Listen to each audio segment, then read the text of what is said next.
Good morning. Today we're going to look at our final unit, and that is going to be on radicals, which are basically the opposite of exponents. They're how you get rid of or undo exponents. So you guys have actually worked with radicals before, and we're going to do some of the initial practice right now. So the first few things hopefully will be a bit of review for you. So when we're talking about using radicals, what we're saying is we're going to undo the exponent by doing the opposite. In other words, if you have x squared, we're going to take the square root of it to get rid of that squared. Now don't forget that in an equation, in order to stay balanced, the only way that I can stay balanced is by taking the square root of the other side. But there's something weird that goes on with radicals, with these little signs, and that is that if you have something squared, there are two possible answers. There's a positive and there's a negative. So that means that here, when I take the square root myself, what I'm going to end up doing is ending up with an answer that's x, that's plus or minus the square root of 9.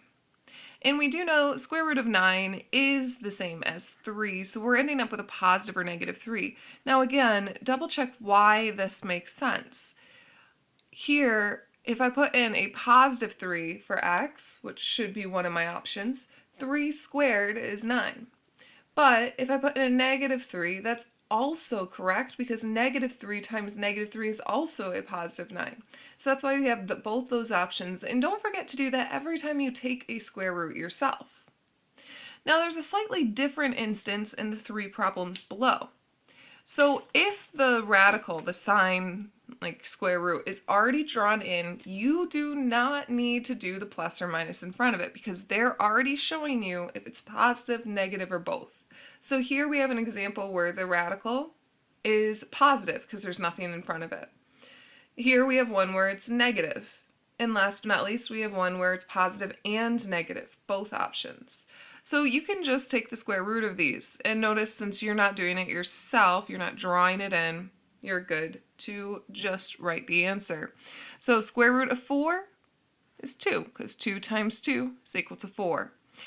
This negative, the square root of 25, well, let's draw that negative in right away so we don't forget it.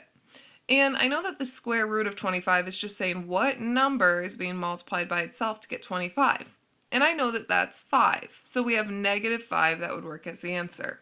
By the way, guys, if you don't know these ones, don't worry, your calculator can show you how to do this. So what you're going to do is you are going to hit second, and then down here to the squared button where the square root is right above it. That will bring up the square root sign with the parentheses, and you can type in your 25, close parentheses, and call it good. There is something to watch out for here. I didn't write in the negative, though I definitely could have. Please watch that you place it where the problem does, and that is before the square root sign. So this is negative the square root of 25, which is negative 5.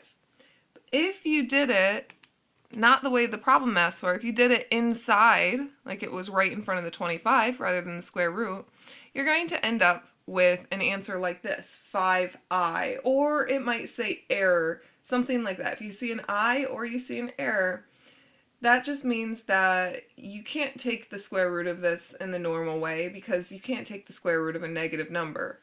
A positive times a positive is positive, and a negative times a negative is positive. So there's not really like an option here in order to get this negative inside the square root sign. Now our last option, of course, is you might have the plus or minus in front. So let's just take the square root of 16, which I know is 4, and drop the sign in front of there. So basically, if you're drawing in the sign yourself, plus or minus in front. If you are not, just mimic what's already in front of there and take the square root as normal. So let's try some harder ones. What happens if you have a square root sign or radical sign that is not all by itself? Well, with this, don't forget that this is just a normal number. So I can take the square root of this and replace it with a number that I'm more familiar with seeing. And I know that the square root of 36 is the same as 6. So that means that I can just replace it in this problem with the number 6. A lot of times I'll just stick parentheses around it just to remind myself, like, kind of that's the number I'm replacing. And also, so if there was a number in front of the square root sign, I would know that there's like a multiplication between. But there isn't, there's a plus or minus. Now, if you guys remember this from before, when we have this plus or minus, what it's really saying is you have to do two separate problems. And you are going to do this last because when we're talking about order of operations, you're going to take care of the exponents, and radicals fall under exponents, before you do addition and subtraction. So that means that here I've got 3 plus 6 as one of my things, and the other is 3 minus 6. And once I have those two answers, I'll have the two answers to this problem. 3 plus 6, of course, is 9. 3 minus 6 is a negative 3. So that means that our two answers here are 9 and negative 3. So we've simplified that one. Let's do that simplification process again with another one, a slightly longer one. Now, in order to do this one, I'm going to do order of operations along the side so I can keep track of how I go through the problem. Remember, order of operations is basically your guidebook. It tells you how to solve a problem or go through an expression. So we start out with grouping symbols, exponents, then we do multiplication and division from left to right, and addition and subtraction from left to right. So that's going to be the order, and since we are simplifying, not solving, we're going to be going from top to bottom. So the first thing I'm going to do is look for my grouping symbols, and I have to find any that might be hidden. And don't forget that you have grouping symbols around the top and bottom of your fraction. Now, I'm not going to put it around the bottom because I have a single number, so it's not actually going to require separate simplification. There's also another grouping symbol that's hidden in here, and that is anything underneath the radical sign, anything underneath the square root, is technically in parentheses as well. So if I had had more than one number in here, I would have to simplify it before I moved on to exponents. So we have our grouping symbols made, and I know I'm going to have to focus on the top part. So inside the top part, my only other grouping symbol is around 100, which is already simplified. So I'm done with grouping. I don't need to do anything there. Now I'm going to look for exponents. Exponents here include radical signs as well as powers. Okay, so you're going to use both of these at this stage. So that means I want to take the square root of 100. And the square root of 100 is 10. Since I didn't draw in the sign myself, I don't need to worry about the plus or minus in front because it already has it way over here. Let's drop the rest of the problem down around this.